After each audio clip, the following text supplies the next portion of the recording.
Hello po, no? Napapag-usapan natin yung land bank.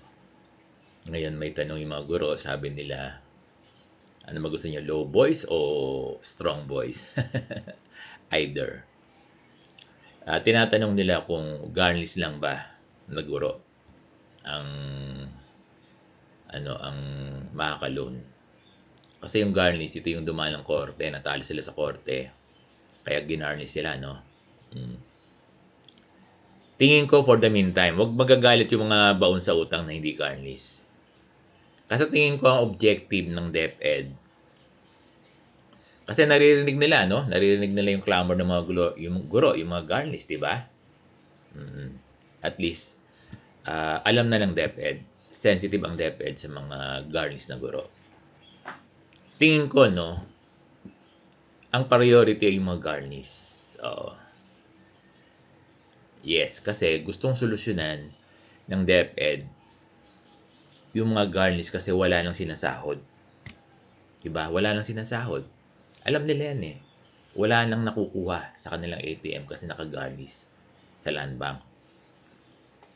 At alam ng land bank, may record ng land bank kung sino yung mga gurong garnish. Ganun. Diba?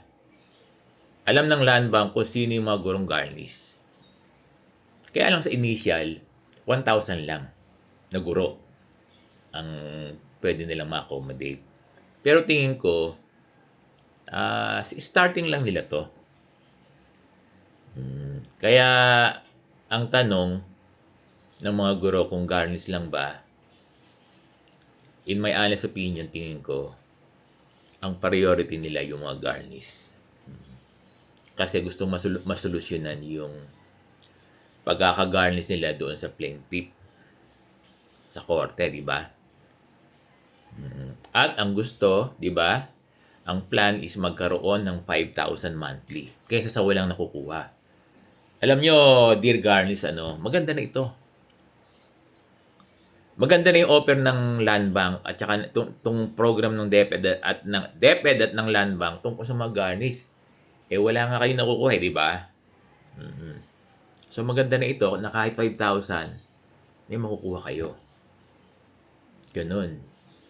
Paano yung mga mid-year bonus? Tingin ko baka yan na yung hulog nyo sa utang nyo. Kasi binay-out, ni-refinance nila eh. Ito lang yung analysis ko ha. Again, disclaimer, hindi ito statement. Dahil wala pa namang guidelines yung LBP. Nanguhula lang ako. Ang tanong pala, balik ako sa tanong, kaya ko sinasabing garnish, oo, lang. Kasi binanggit yan doon sa post ng DepEd. Diba? Binanggit yan eh. Gustong tulungan. Kaya tingin ko, at ang analysis ko, refinancing is fit para doon sa pinagkakautangan yung plaintiff. Kasi dito sa mga PLI, buyout ang term natin dito eh, no? Kasi kung para yan sa mga accredited, yun ang, tama yung sinasabi ko, no? Buyout ang sasabihin, hindi refinancing. Kung sa mga accredited PLI. Diba? Kaya, at isa pa, pinaliwanag ko na imposible yung dalawa. Halimbawa, pautayan ka ng 10 years. Halimbawa lang. Hindi po pwedeng nilang hindi bayaran yung PLI kasi sa 10 years mo, di ba? Kung ang intended ay sa 10 years na pinutang ng land bank ay bayaran yung accredited. Paano yung PLI yung paano ngayon yung yung garnish mo sa plaintiff? Hindi na solve yung problema.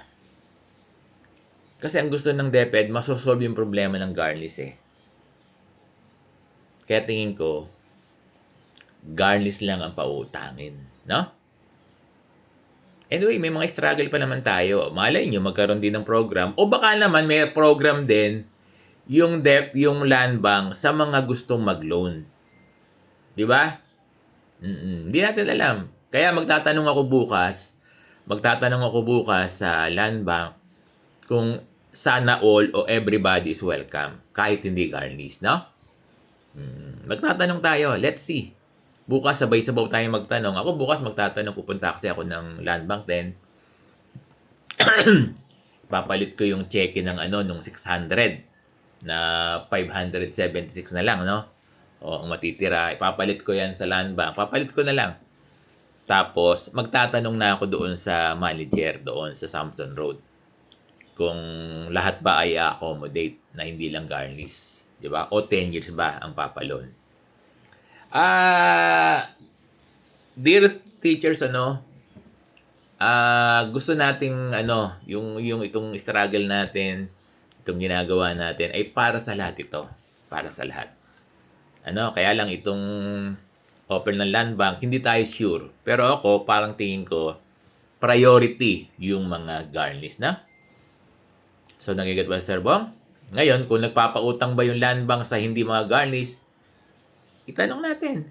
Pumunta tayo sa mga sa mga Land Bank manager at itanong natin kung nagpapaloan ba sila ng 10 years at ito ba ay pa-loan nila sa sana all, sa lahat ba? Itatanong natin yan starting tomorrow. Magtatanong tayo, no? Ako din magtatanong. Dahil hindi ako mangungutang, dahil hindi na ako qualified doon sa 10 years.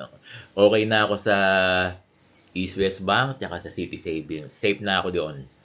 Ang na lang natin, ang struggle na lang natin ay yung mga guro na garnish at yung iba pang baon sa utang na gusto na magkaroon ng 10 years loan.